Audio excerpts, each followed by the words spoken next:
नमस्ते। भारतीय संस्कृति में नारी को शक्ति का स्वरूप माना गया है। एक ऐसी शक्ति जो अपने प्रेम और संकल्प से नियति के लेखे को भी बदल सकती है। हम अक्सर प्रेम की कई कहानियां सुनते हैं, लेकिन हमारे पुराणों में प्रेम और समर्पण की एक ऐसी अद्भुत कथा है जिसने मृत्यु के देवता को भी झुकने पर विवश कर दिया था। आज हम बात कर रहे हैं वट सावित्री व्रत की। यह केवल एक परंपरा नहीं है, ये एक पत्नी के अटूट विश्वास और उसके संकल्प की विजय का प्रतीक है। जो स्त्रियां अपने सुहाग की लंबी आयु और परिवार की सुख शांति के लिए प्रार्थना करती हैं, उनके लिए वट सावित्री व्रत आस्था और प्रेम का सबसे बड़ा पर्व है। वट सावित्री व्रत का इतिहास देवी सावित्री और सत्यवान की कथा से जुड़ा है। पुराणों के अनुसार सावित्री एक अत्यंत गुणवान और तेजस्वी राजकन्या थीं। उन्होंने सत्यवान को अपने पति के रूप में चुना, ये जानते हुए भी कि सत्यवान की आयु केवल 1 वर्ष शेष है। जब सत्यवान की मृत्यु का दिन आया, तब वे जंगल में लकड़ी काटने गए थे। अचानक उनके सिर में तीव्र पीड़ा हुई और वे सावित्री की गोद में लेट गए। उसी समय मृत्यु के देवता यमराज सत्यवान के प्राण लेने आए, लेकिन सावित्री ने हार नहीं मानी। वे यमराज के पीछे पीछे चल पड़ी। यमराज ने उन्हें बहुत समझाया, लेकिन सावित्री अपने पतिव्रता धर्म और ज्ञानपूर्ण तर्कों से उन्हें निरुत्तर करती रहीं। अंततः सावित्री के ज्ञान, साहस और असीम प्रेम से प्रसन्न होकर यमराज को सत्यवान के प्राण लौटाने पड़े। अब प्रश्न उठता है कि इस व्रत में वट वृक्ष यानी बरगद के पेड़ का ही क्या महत्व है। सनातन धर्म में वट वृक्ष को देव वृक्ष माना गया है।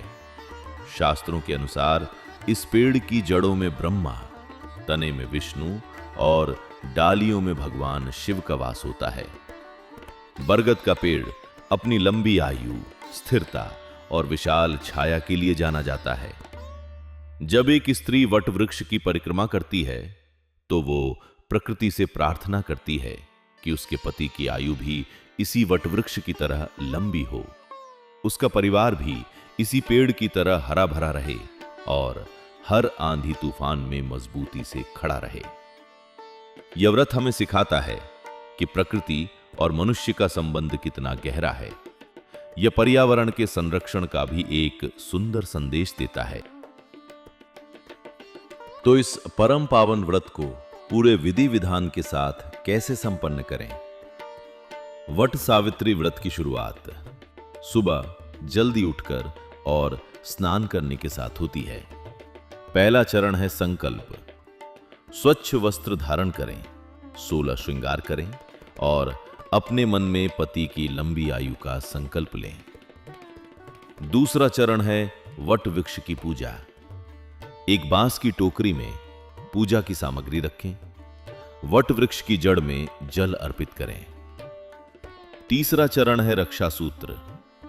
वट वृक्ष की परिक्रमा करते हुए उसके चारों ओर कच्चा सूत या लाल धागा बांधें। ये धागा उस अटूट बंधन का प्रतीक है जो जन्म जन्मांतर तक जुड़ा रहता है। चौथा चरण है कथा और दान। पेड़ के नीचे बैठकर सावित्री और सत्यवान की कथा सुने। इसके बाद चने और गुड़ का प्रसाद बांटें और अपने बड़ों का आशीर्वाद लें। वट सावित्री व्रत केवल निर्जला उपवास नहीं है, ये आत्मा की शुद्धि और परिवार के प्रति समर्पण का दिन है। यह दिन याद दिलाता है कि जब एक स्त्री अपने संकल्प पर आ जाए, तो वो असंभव को भी संभव कर सकती है।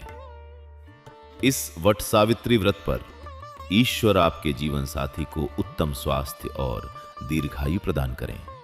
आपके परिवार में सुख, शांति और समृद्धि का वास हो। आपका जीवन मंगलमय हो।